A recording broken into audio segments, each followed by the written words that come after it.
أعوذ بالله السميع العليم من الشيطان الرجيم. بسم الله الرحمن الرحيم.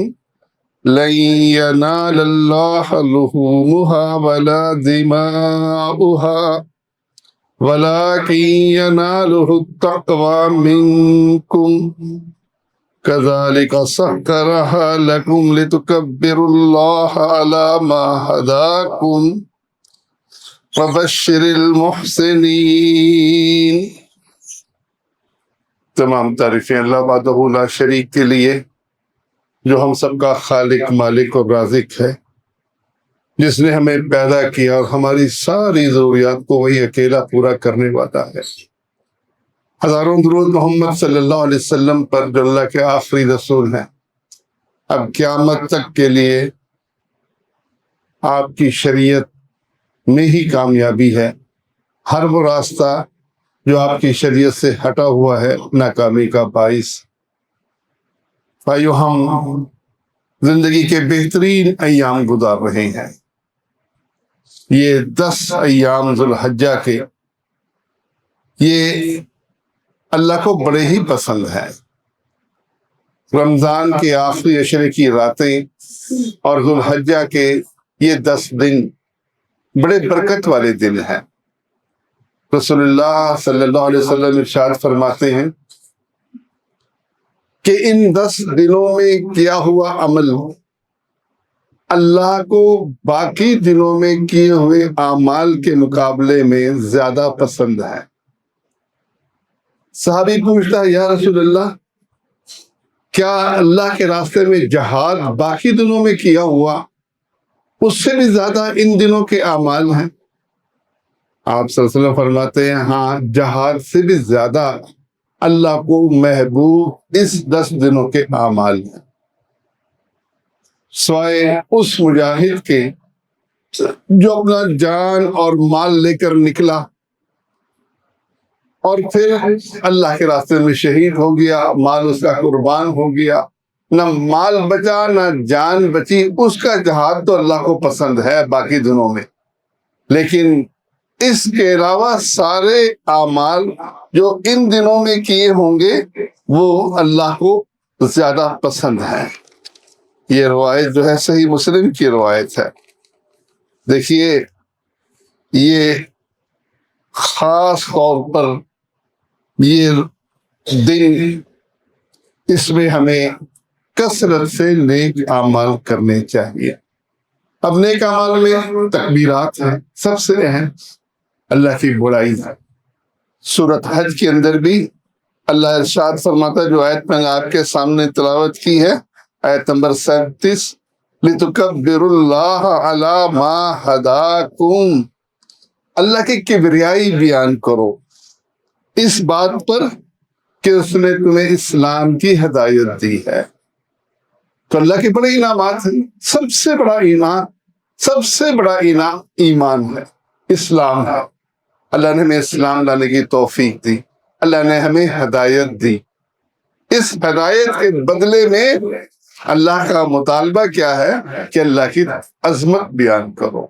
اس لیے اٹھتے بیٹھتے اللہ اکبر، لا الہ الا اللہ، اللہ کی تسبیحات بیان کرنا، سبحان ربی الاعلیٰ، سبحان ربی العظیم۔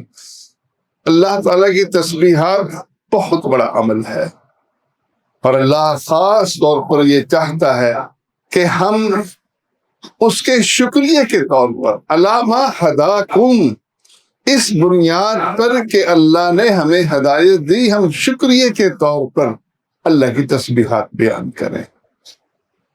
پھر ان دنوں میں حج کے اعمال، خوش نصیبوں کو جنہیں حج کا موقع ملتا ہے، اللہ کو بڑے پسند ہے۔ کیسے حاجی اللہ کو راضی کرنے کے لیے کبھی مینا میں جمع ہوتے ہیں، کبھی عرفات کی طرف جاتے ہیں، کبھی مزدلفہ کی طرف آتے ہیں، کبھی مینا میں خون بہاتے ہیں۔ تو یہ 10 دن بندگی کے دن ہیں، اور اللہ کو یہ اعمال بہت زیادہ پسند ہے۔ ایسے ہی عرفے کے دن کا روزہ، رسول اللہ صلی اللہ علیہ وسلم فرماتے ہیں کہ عرفے کے دن کا روزہ مجھے اللہ سے امید ہے کہ اس روزے کے بدلے میں اللہ 1 سال کے پچھلے اور 1 سال کے آئندہ کے گناہ معاف فرما دیتا ہے۔ تو اس میں عرفے کے دن کا روزہ یہ اہتمام ہمیں کرنا چاہیے۔ اب عرفے کے بارے میں روزہ، اس میں اگرچہ علماء کا اختلاف ہے۔ کچھ علماء کہتے ہیں کہ عرفات کے میدان میں جب لوگ جمع ہوتے ہیں عرفے کا دن وہی ہے، اور کچھ کہتے ہیں نہیں، ہمارے حساب سے 9 ذو الحجہ ہے۔ بہرحال یہ بحثیں اپنی جگہ، لیکن اللہ تو نیتوں کو جانتا ہے۔ آدمی عرفے کے دن کا روزہ ضرور رکھے، کیونکہ گناہوں کی معافی کا تذکرہ اس میں ملتا ہے۔ اس کے بعد قربانی ہے۔ دیکھیے، جو عمل کریں گے آپ قربانی کے لیے جو محنت کریں گے، یہ سب اللہ کو پسند ہے۔ بس اس میں اللہ کی نافرمانی نہ ہو، اس میں جھوٹ نہ ہو۔ آپ کاروباری آدمی ہیں، آپ جانور جمع کرتے ہیں تاکہ لوگ جانور لیں۔ آپ کی یہ محنت، آپ سارا دن منڈی میں کھڑے رہتے ہیں، آپ کی محنت عبادت بن جائے گی۔ کب؟ جب آپ کا مقصود اللہ کی رضا ہو، جب آپ اس کو عبادت کی نیت سے کریں گے کہ میں اس لیے کر رہا ہوں کہ اللہ مجھ سے راضی ہو جائے، لوگوں کو سہولت مل جائے، میں رزق حلال کمانے والا بن جاؤں، تو یہ ساری محنت اللہ کو پسند ہے، اللہ کے لیے عبادت ہے۔ آپ جانور تلاش کرتے ہیں، آپ کو پتہ ہے کہ کان کٹا جانور نہیں لینا، سینگ ٹوٹا ہوا نہیں لینا، اس کے اندر کوئی عیب ہو۔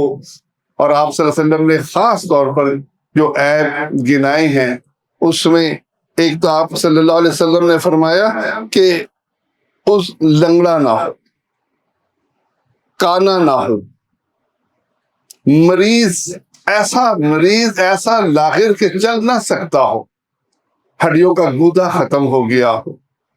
تو یہ ساری چیزیں آپ ڈھونڈتے ہیں۔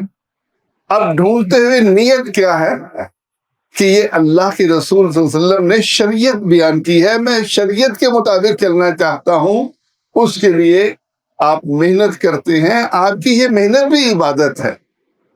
عبادت کوئی ایسی چیز نہیں ہے کہ آپ اس کو صرف یہ سمجھیں کہ نماز، روزہ، حج اور زکوٰۃ یہی عبادت ہے۔ عبادت میں یہ شامل ہے کہ عبادت کے اعمال، یہ سارے اعمال اللہ کو قبول ہیں۔ لیکن وہ کام جو ایک کافر بھی کرتا ہے، ایک ہندو بھی کرتا ہے، جانور بیچتا ہے، جانور پالتا ہے، جانور خریدتا ہے، اپنے گوشت کھانے کے لیے خریدتا ہے، لیکن اس میں صرف نیت کی تبدیلی سے، پہلی چیز ایمان لانے کے بعد، اور دوسری چیز نیت یہ ہو کہ اللہ مجھ سے راضی ہو جائے، میں اللہ کے لیے کام کر رہا ہوں، آپ کا وہ سارا عمل عبادت بن جائے گا۔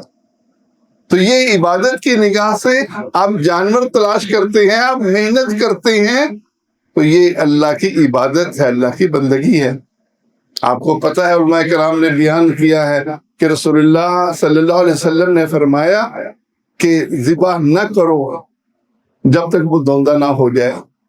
آپ دھوندے کو تلاش کرتے ہیں، آپ یقین کی طرف جاتے ہیں کہ یقیناً وہ دھوندہ ہو، کہتا نہیں عمر اس کے برابر ہو گئی ہے، انہوں نے کہا ٹھیک ہے عمر برابر ہو گئی، لیکن میں بہتر چاہتا ہوں، مجھے بہتر جانور چاہیے جو دھوندہ ہو۔ عمر کو آپ نہیں دیکھتے، آپ اس کے لیے محنت کرتے ہیں، یہ محنت بھی عبادت ہے۔ اب یہ ساری چیزیں اللہ کی بندگی میں شامل ہیں۔ آپ قربانی کرتے ہیں، آپ خون بہاتے ہیں، اللہ کے نبی صلی اللہ علیہ وسلم کی سنت ہے۔ اللہ کے نبی صلی اللہ علیہ وسلم مدینے میں ہمیشہ قربانی کیا کرتے تھے۔ حجۃ الوداع کے موقع پر آپ نے 100 اونٹ نہر کیے اور 63 اونٹ اپنے ہاتھ سے نہر کیے اور باقی علی کے لیے چھوڑ دی رضی اللہ تعالیٰ۔ اب یہ کیا ہے؟ یہ خون بہانا اللہ کو یہ بات کیوں پسند ہے؟ ذرا سوچئے کہ سینگ ٹوٹا ہوا ہو نہ ہو، آپ نے قربانی کرنی ہے، آخر شریعت نے چیزیں کیوں رکھی ہیں؟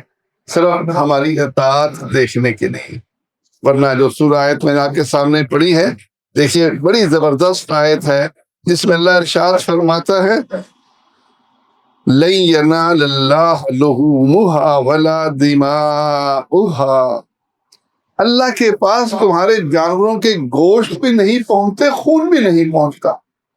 گوشت تم کھا لیتے ہو، تم تقسیم کر دیتے ہو، غریب کھا لیتے ہیں۔ اللہ کو یہ گوشت اور خون کی طلب نہیں ہے، تم سے یہ طلب نہیں کرتا۔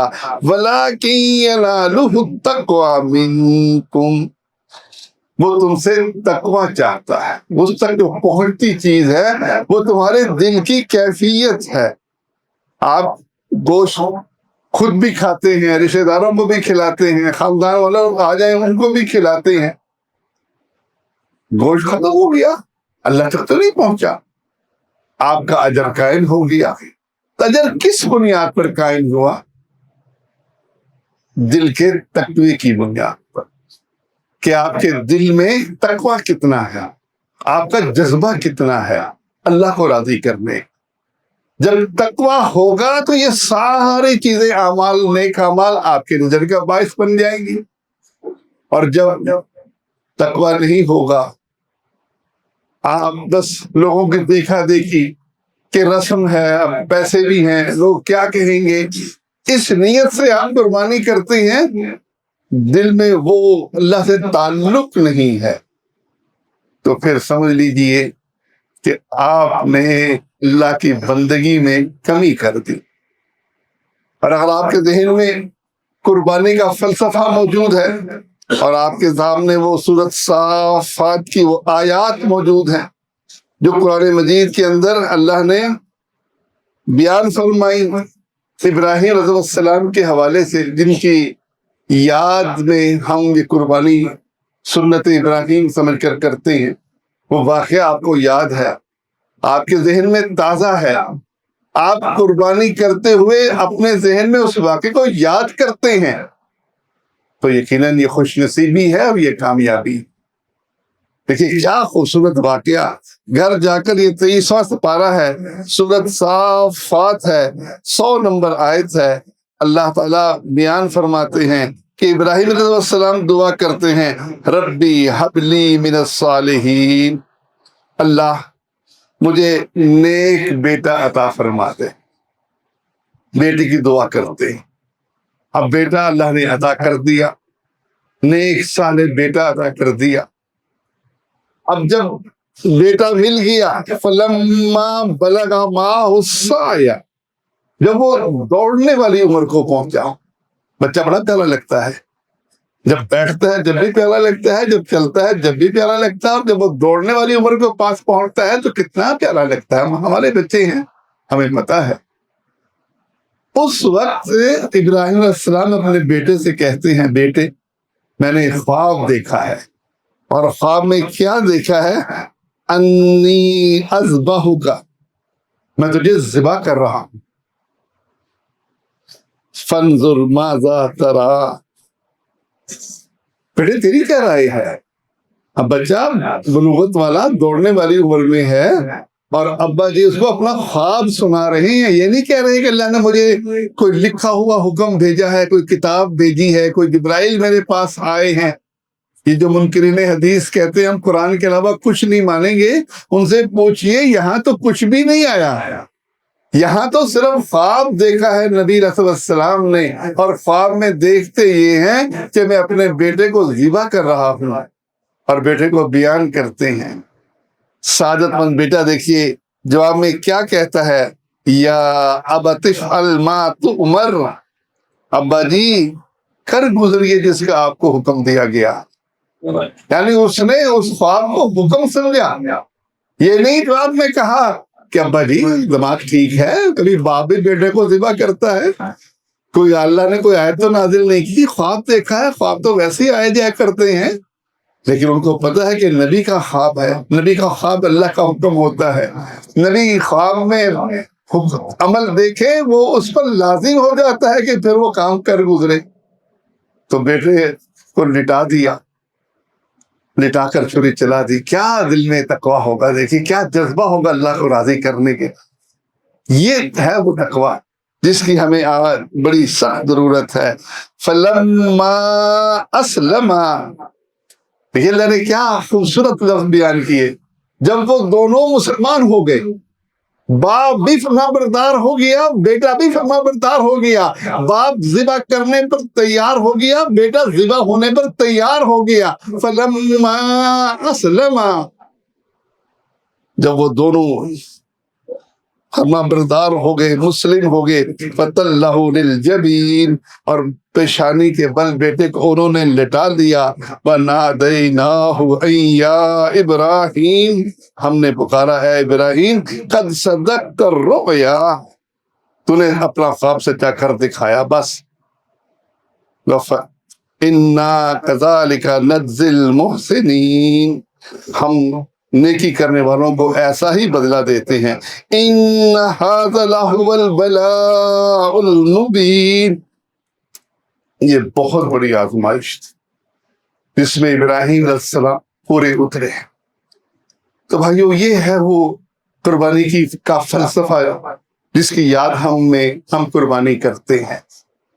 اب یہ ہمارے ذہن میں حاضر نہ ہو، ہمارے دل میں وہ تقوی نہ ہو، تو پھر قربانی کا وہ صحیح فائدہ نہیں ہوگا. صحیح فائدے کے لیے اس تقوی کی ضرورت ہے کہ اللہ تیرے لیے تو میں سب کچھ قربان کر دوں گا، تو نے تو یہ قربانی کا جانور کا حکم دیا اور میں اس کے لیے حاضر ہوں، اور اس کو چلاتے ہوئے، اس کے چھری پھیرتے ہوئے میرے جذبات یہ ہے کہ تو جو کہے گا میں وہ کروں. بھائیو، اس دل کی فکر کیجئے. یہ ظاہری اعمال سارے ضرور کیجئے، اس کے بغیر یہ دل عبادت نہیں بن سکتے، لیکن سب سے بڑھ کر اس دل پر توجہ دیجئے. اللہ کے نبی صلی اللہ علیہ وسلم فرماتے ہیں کہ انسان کے جسم میں ایک ٹکڑا ہے، اور وہ ٹکڑا دل ہے. جب وہ ٹھیک ہو جائے تو سارا جسم ٹھیک ہو جاتا ہے، اور جب وہ بگڑ جائے تو سارا جسم بگڑ جاتا ہے. بخاری مسلم کی روایت ہے، اور صحیح مسلم کی روایت ہے کہ اللہ کے نبی صلی اللہ علیہ وسلم نے فرمایا، اللہ تمہاری صورتوں کو نہیں دیکھتا، تمہارے مال کو نہیں دیکھتا، تمہارے اس دل کی کیفیت کو دیکھتا ہے، اس تقوی کو دیکھتا ہے جو تمہارے دلوں کے اندر ہے.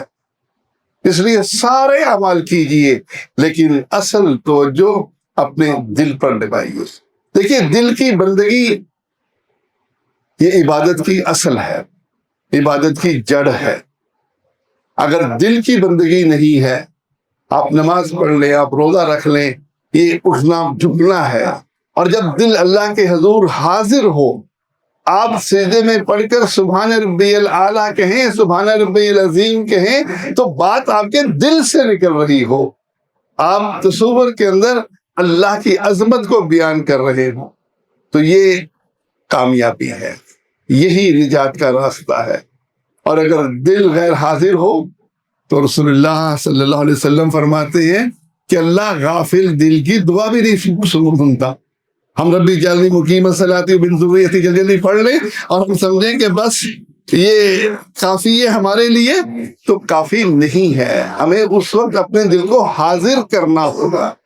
اس لیے رسول اللہ صلی اللہ علیہ وسلم دعا مانگا کرتے تھے، یا مصرف القلوب، اے دلوں کو پھیرنے والے، صرف قلوبنا علی اطاعتک، ہمارے دل کو اپنی اطاعت کی طرف پھیر دے. یا مقلب القلوب، اے دلوں کو بدلنے والے، ہمارے دل کو اپنی بندگی کی طرف پھیر دے.